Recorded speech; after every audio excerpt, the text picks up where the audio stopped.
नमो तस्सा भगवतो अरहतो। नमो बुद्धाय। मैं आरपी सिंह आप सभी का हार्दिक स्वागत करता हूं हमारे विशेष कार्यक्रम धम्मदीप में।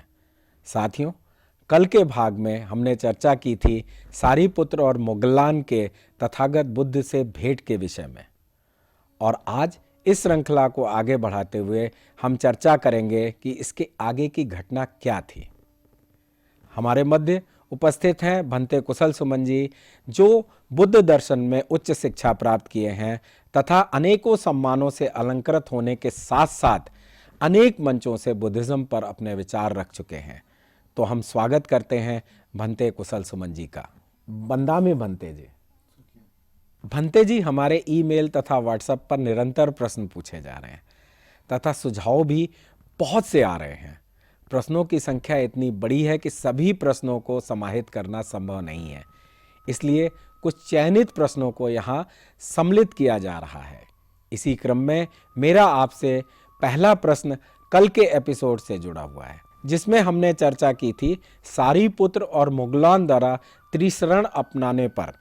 तो हमारे एक जिज्ञासु जानना चाहते हैं कि सारीपुत्र और मोगलान के अरहंत बनने की क्या घटना थी, उसका संक्षिप्त में जानकारी दें। नमो तस्सा भगवतो अरहतो सम्मा सम्बुद्धस्स। नमो तस्सा भगवतो अरहतो सम्मा सम्बुद्धस्स। नमो तस्सा भगवतो अरहतो सम्मा सम्बुद्धस्स। सर्वप्रथम मेरे आचार्य श्री के पुण्य चरणों को कोटि कोटि नमन। फिर मेरे उपाध्याय भंते के पुण्य चरणों को कोटि कोटि नमन। बहुत बहुत धन्यवाद, आभार आपका आरपी सिंह जी। जिज्ञासु ने जानने का प्रयास किया है सारीपुत्र और मोगलान के विषय में। जब वे अरहंत बन जाते हैं तो उससे मिली जुली घटनाएं क्या हैं। सारीपुत्र को कोलित नाम से संबोधित किया बुद्ध ने, और मोगलान को उपतिस्स नाम से। तो ये घटना इस प्रकार है, जब सारीपुत्र और मोगलान संजय बेलट्ठीपुत्र के 250 शिष्यों को लेकर जहाँ पर तथागत विराजमान होते हैं उस तरफ जब आते हैं, तो दूर से ही तथागत इन दोनों को देखकर, सारीपुत्र और मोगलान को देखकर इस प्रकार कहते हैं। किससे कहते हैं? उनके समक्ष जो बैठे हुए 1000 अरहंत भिक्षुओं का संघ है, उनसे कहते हैं, वे देखो मेरे 2 प्रमुख शिष्य उपतिस्स कोलित। उपतिस्स मतलब मोगलान और कोलित मतलब सारीपुत्र। उपतिस्स और कोलित आ रहे हैं। ये 2 मेरे प्रमुख शिष्य के जोड़े होंगे। और जब वे सारीपुत्र और मोगलान संजय बेलट्ठीपुत्र के 250 शिष्यों के साथ तथागत के पास आते हैं, उन्हें आदरपूर्वक नमन कर कर विनती करते हैं, तथागत हमें आप भिक्षु बना दें, हम आपकी शरण लेना चाहते हैं। तो तथागत ने इन दोनों को भिक्षु बना दिया, और फिर इनके साथ जो 250 थे शिष्य, वे भी भिक्षु बन गए। कुछ समय में ही इन्होंने साधना की बुद्ध के सिखलाए तरीके से, और ये 2 अरहंत बन गए। सूत्रों के अनुसार, विनय पिटक के अनुसार हमें जिक्र मिलता है, भिक्षु बनने के 7वें दिन बाद मोगलान अरहंत बन जाते हैं, और भिक्षु बनने के 14 दिन बाद सारीपुत्र अरहंत बनते हैं। तो मध्यम निकाय के एक सूत्र में छोटा सा जिक्र भी आता है, जब तथागत अग्गिवेशन को धर्म देशना दे रहे थे, तो सारीपुत्र तथागत बुद्ध के पीछे खड़े थे और वे तथागत को हवा कर रहे थे, पंखा कर रहे थे। तो धर्म सुनते सुनते, देशना सुनते सुनते ही वे अरहंत बन गए। तो ऐसी चर्चा हमें इन मूल सूत्रों के द्वारा मिलती है। भंते जी, बहुत बहुत धन्यवाद आपको। अब अगला प्रश्न हमारा एक दर्शक हैं जो कि फरीदाबाद बुढ़ैना गांव के हैं, महासिंह जी। वह यह जानना चाहते हैं कि मन को कैसे शांत किया जाए। कृपया करें इसके बारे में संक्षिप्त जानकारी हमारे जिज्ञासु को दें। धन्यवाद आपका आरपी सिंह जी। हमारे जो जिज्ञासु हैं फरीदाबाद से बुढ़ैना गांव के महासिंह जी, इन्होंने जानने का प्रयास किया है कि मन को कैसे शांत किया जा सकता है। महासिंह जी, मैं आपको बता दूं, मन को शांत करने के अनेक उपाय हैं। तथागत बुद्ध ने कई प्रकार की साधनाएं सिखलाई हैं मन को शांत करने के लिए। पहली बात, आपको समझना ये ज़रूरी है कि मन अशांत क्यों रहता है। मन को जब हम नियमित रूप से एकाग्रित करने का कार्य नहीं करते तो मन स्वाभाविक तौर पे फैला हुआ होता है, फैल जाता है, अलग अलग विचारों में, अलग अलग दिशाओं में, चिंताओं में भटकते रहता है। तो ये जो फिजूल की बातें हैं, जो हमारे जीवन में किसी प्रकार का इसका अच्छा प्रभाव नहीं पड़ना है, इन विषयों पे जब मन चिंतन करता है तो कुछ हमें लाभ नहीं होता। इसे हम कैसे सुधार सकते हैं? मन को एकाग्रित करके। मन को एकाग्रित करने के लिए कहीं आलंबन बतलाए हैं तथागत ने। अगर कोई श्रद्धालु हो तथागत के प्रति, तो वे इस प्रकार से, जो मैं आपको चैंटिंग दे रहा हूँ, इसको आप जब भी समय मिले अगर आप चैंट करते रहेंगे तो आपका मन एकाग्रित होगा। चैंटिंग इस प्रकार है। इति पिसो भगवा अरहं सम्मा संबुद्धो विद्याचरण संपन्नो सुगतो लोकविदु अनुत्तरो पुरिसदम्म सारथि सथा देव मनुषानं बुद्धो भगवाति। तो ये जो चैंटिंग है तथागत बुद्ध के अनेक गुणों को दर्शाता है। अगर कोई व्यक्ति एकाग्रित चित्त वाला हो, समाधिष्ठ चित्त वाला हो, तो वे क्या कर सकता है? इस चैंटिंग के अलावा वे अपने श्वास पर, आती जाती श्वास पर मन को टिका सकता है। इसी प्रयास से कुछ ही समय बाद आप देखेंगे अपने जीवन में परिवर्तन आ रहा है। जो मन फैला हुआ है वह अभी धीरे धीरे समाहित होने लगता है, एकाग्रित होने लगता है। भंते जी, बहुत बहुत धन्यवाद आपको हमारे दर्शकों की जिज्ञासाओं को शांत करने के लिए। अब हम आज के विषय पर आते हैं कि सारीपुत्र और मोगलान द्वारा त्रिशरण अपनाने तथा अरहंत बनने के बाद की घटना के बारे में आपका क्या विचार है? आभार आपका आरपी सिंह जी। दर्शकों, कल के एपिसोड में हमने देखा था किस प्रकार सारीपुत्र और मोगलान ने तथागत बुद्ध की शरण ली, अर्थात भिक्षु बने। और आज के प्रश्नोत्तर के माध्यम से हमने ये भी जाना कि किस प्रकार कितने दिनों बाद ये दोनों चलकर आगे अरहंत बनते हैं। इस समय तक तथागत बुद्ध राजगीर में ही उपस्थित थे। जब वे राजगीर में उपस्थित थे तो दूर बैठे, कपिलवस्तु में बैठे उनके पिता राजा शुद्धोदन अपने पुत्र से मिलना चाहते हैं।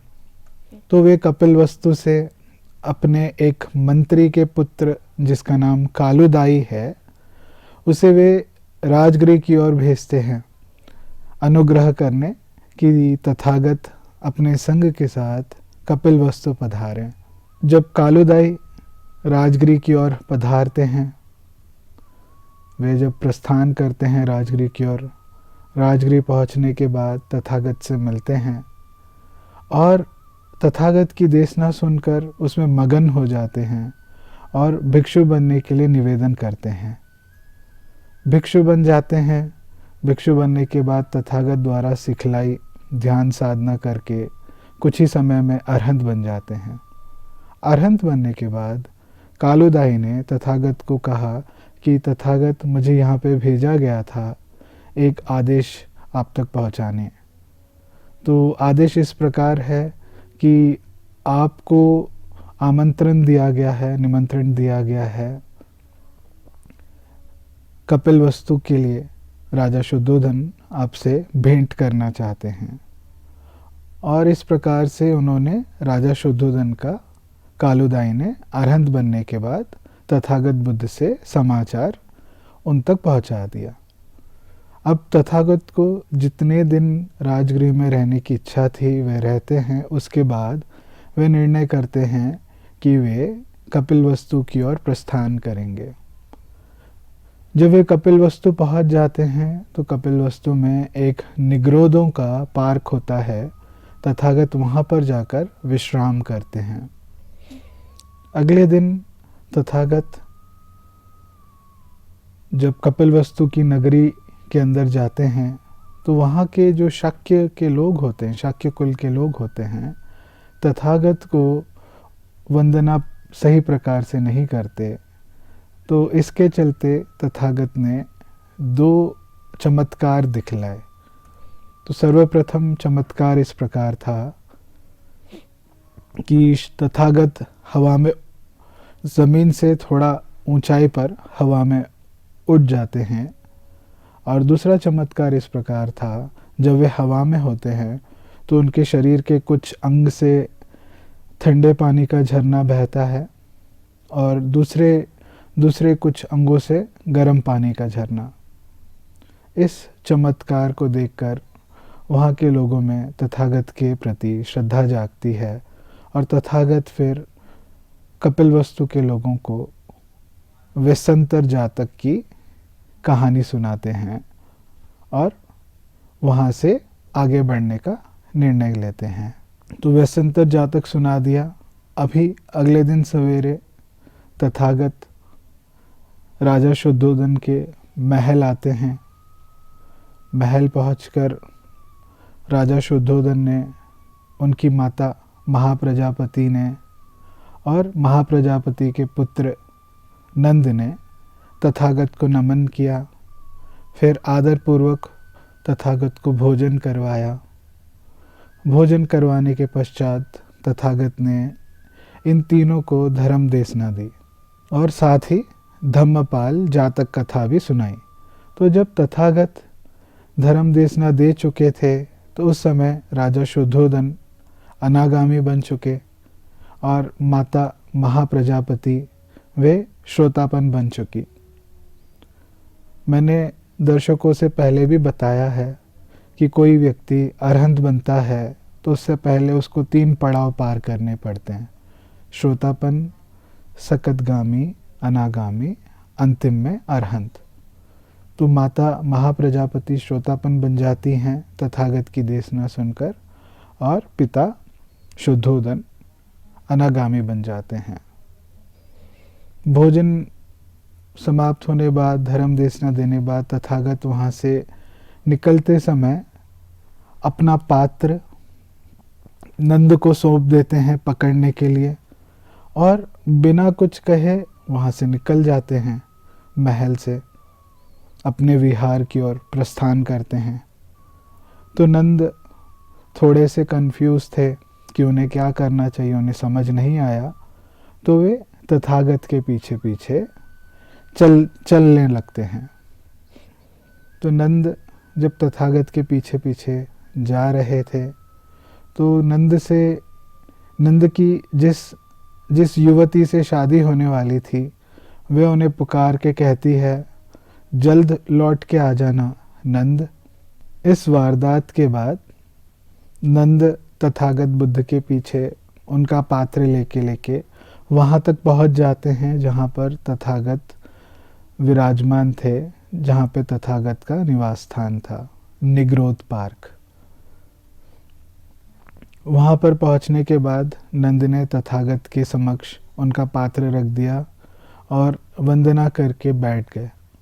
वंदना करके बैठने के बाद तथागत ने नंद से पूछा, नंद, क्या तुम गृहस्थ जीवन छोड़ना चाहते हो? नंद के हृदय में तथागत के प्रति अपार श्रद्धा थी, तो श्रद्धावश नंद ने कहा, जी हाँ, मैं गृहस्थ जीवन छोड़ना चाहता हूँ। हालांकि नंद के हृदय में अभी वो गृहस्थ जीवन त्यागने की चेतना जागी नहीं थी।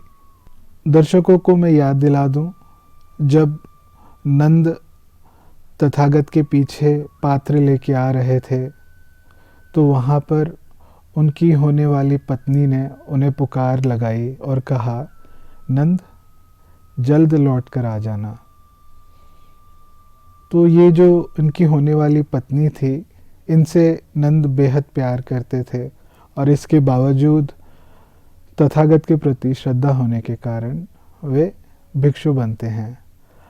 अभी इसके आगे की घटना हमें मिलती है मध्यम निकाय के नंद सूत्र से, जहाँ पर बड़े सुंदर ढंग से बतलाया गया है किस प्रकार जब नंद भिक्षु बन जाते हैं तो वे साधना के दौरान अपने मन को एकाग्रित नहीं कर पाते, क्योंकि बार बार उन्हें अपनी इस युवत जो जिससे शादी होने वाली थी उस युवती से उसकी बार बार उनको चिंतन होती और वे मन को एकाग्रित नहीं कर पाते। तो हार मान के नंद कहते हैं कि मैं इस भिक्षु जीवन को त्यागना चाहता हूँ। तथागत ने ये बात, ये चिंतन नंद की समझ ली और बड़े करुणा से नंद के पास आते हैं और अपने दिव्य शक्तियों के द्वारा नंद को कुछ देवलोकों में ले जाते हैं। वहाँ उस सूत्र के अनुसार, इस नंद सूत्र के अनुसार बतलाया गया है किस प्रकार उस देवलोक में जो स्त्रियां होती हैं इतनी खूबसूरत होती हैं। नंद का मन बदल चुका था अभी फिर तथागत उससे पूछते हैं नंद से कि तुम्हें अब बताओ सबसे ज़्यादा खूबसूरत कौन लगता है, जिससे तुम शादी करने वाले थे, वो या ये इस लोक की परियां। तो नंद का मन बदल चुका था तो तथागत फिर आश्वासन देते हैं नंद को कि तुम मेरे द्वारा बतलाए गए मार्ग को अगर उसका अनुसरण करोगे, मैं तुम्हें आश्वासन देता हूँ कि तुम्हें इस लोक में उत्पन्न होने की ज़रूर मौका मिलेगा। तो तथागत नंद को अभी वापस ले आते हैं निगरोध पार्क की ओर, और नंद अभी साधना करने लगते हैं। आसपास में रह रहे भिक्षु नंद का मजाक बनाते हैं, कहते हैं कि नंद तो सिर्फ इसीलिए अभी ध्यान साधना कर रहा है क्योंकि इसे इस देवलोक में उत्पन्न होना है। तो इससे घृणा होती है नंद को, बड़ा शर्म महसूस होता है और वे अभी थोड़ा सीरियस होकर ध्यान साधना शुरू करते हैं अरहंत बनने के लिए, और आगे चल के वे अरहंत बन जाते हैं। तो ये रही नंद की कहानी। तो दर्शकों, मैं अभी आप लोगों का ध्यान पिछली घटनाओं पर ले जाना चाहूँगा, जहाँ पर हमने देखा था नंद तथागत के पास पात्र लेके आते हैं और उनके समक्ष बैठ जाते हैं। तो इसके बाद की घटना इस प्रकार है कि तथागत को इस घटना के 7वें दिन बाद दोबारा राजा बिंबिसार ने अपने महल भोजन के लिए आमंत्रित किया। जब तथागत अपने संग के साथ राजा शुद्धोदन के पास भोजन करने पहुंचते हैं तो दूर से राहुल की माता राहुल को तथागत की ओर इशारा करते हुए कहती हैं, ये देखो जो आ रहे हैं, इस संग के सबसे सामने जो खड़े हैं, ये तुम्हारे पिता हैं, इनसे जाके तुम अपनी विरासत मांगो। तो राहुल उस समय छोटे बच्चे थे, तकरीबन 6-7 बरस के थे, 6-7 साल के थे। तो वे तथागत के सामने चले जाते हैं और तथागत को ऐसे कहते हैं, आपकी छाया बहुत शांत है, आपका सानिध्य बहुत प्रिय लगता है श्रमण। और जब ऐसे कह रहे थे तो तथागत वहाँ से आगे बढ़ते चले जाते हैं। और फिर तथागत के पीछे पीछे राहुल, जैसे गाय के पीछे उसका बछड़ा होता है, वैसे राहुल पीछे पीछे जा रहे हैं और कह रहे हैं, मुझे मेरी विरासत दे दो, मुझे मेरी विरासत दे दो। तो तथागत तो बुद्ध थे उनके पास क्या विरासत देने के लिए। तो उन्होंने कह दिया सारिपुत्र से, कहा कि सारिपुत्र, इसे भी भिक्षु बना दो, शामनेर बना दो। तो सारिपुत्र ने तथागत की अनुमति लेके राहुल को भिक्षु बना दिया, शामनेर बना दिया। अब इस घटना के बाद राजा शुद्धोधन को जब पता चलता है कि अब उनके छोटे से नन्हे से राहुल भी संघ में शामिलित हो गए हैं, तो वे एक समय तथागत के पास आके उनके पास वंदना कर कर बैठ जाते हैं। और इस प्रकार राजा शुद्धोधन कहते हैं, तथागत, जब आप सिद्धार्थ गौतम थे, आपने जब गृहस्थ जीवन त्यागा था, तो मत पूछो कि मुझे कितना पीड़ा हुआ था। फिर आपने नंद को भी संग में शामिलित कर लिया, मत पूछो कितना दर्द हुआ। और आज राहुल, इसका दर्द मैं आपको बता नहीं सकता। बच्चे माता पिता के लिए हमेशा अति प्रिय होते हैं। तो मैं आपसे एक निवेदन करना चाहूँगा, आग्रह करना चाहूँगा कि अगली बार जब कोई बच्चा संघ में शामिलित होना चाहे, तो कृपया कर आप पहले माता पिता से उसकी अनुमति ले लें। तो तथागत ने मुस्कुराते हुए इस बात की स्वीकृति दे दी। और वहाँ से जब राजा शुद्धोधन उठ के चले गए, तो तथागत बुद्ध ने एक नियम बनाया और उस नियम के अनुसार कहा कि आज से कोई भी भिक्षु किसी भी बच्चे को संघ में शामिलित करने से पहले उनके माता पिता से अनुमति ज़रूर ले ले। अगर ऐसा कोई भिक्षु, अगर ऐसे कोई नहीं करे, उनके माता पिता से अनुमति ना ले, तो उसे दुष्कृत माना जाएगा। और फिर इस घटना के आगे की बात की कहानी, जिसे परंपरा के अनुसार चलते आती है, वो इस प्रकार है कि आनंद के साथ साथ उनके और अन्य कज़िन भी, जैसे देवदत्त हैं और कहीं सारे लोग तथागत की शरण लेते हैं। आज के लिए दर्शकों सिर्फ इतना ही। आने वाले एपिसोड में हम इसके आगे की चर्चा करेंगे। भंते जी, आपका बहुत बहुत धन्यवाद इस बहुत ही महत्वपूर्ण और ज्ञानवर्धक जानकारी के लिए। भवतु सब मंगलम, भवतु सब मंगलम, भवतु सब मंगलम। सबका भला हो, सबका मंगल हो, सबका कल्याण हो। सुखी हो, सुखी हो, सुखी हो, सुखी हो। साथियों, आज के इस विशेष प्रोग्राम में बस इतना ही। अब समय हो चुका है इस प्रोग्राम के विश्राम लेने का, लेकिन इससे पहले आपको बताते चलें कि आपके मन में भी जो जिज्ञासाएं हों वह आप इस प्रोग्राम में पूछ सकते हैं।